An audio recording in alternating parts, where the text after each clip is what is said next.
নমস্কাৰ।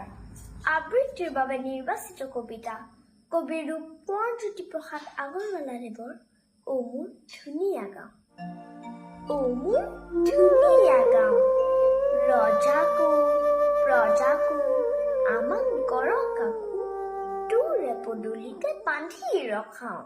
অ মোৰ ধুনীয়া গাঁও, তোৰে কোলাৰে জাতি বাঁহ জুপিয়ে থকা ঘৰে মোক দিয়ে ইকৰা, খাগৰি, উলু, খেৰনিয়ে সজোৱা বনোৱা দিয়ে।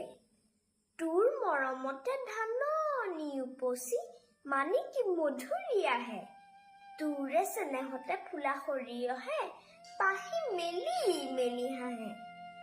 তোৰে চোতালতে গাঁৱৰ জীয়ৰীয়ে নকৈ বাতিছে তাত, গাঁৱৰ ডেকা ল'ৰাই তিনি সৈত খাইছে নেৰিছো নেৰিছো দুবেলাৰ দুসাঁজী ভাত। অ মোৰ ধুনীয়া গাঁও, অতদিনে থকা আভুৱা ভাৰীৰ চলাহী ভাঙি পেলাওঁ। ধন্যবাদ।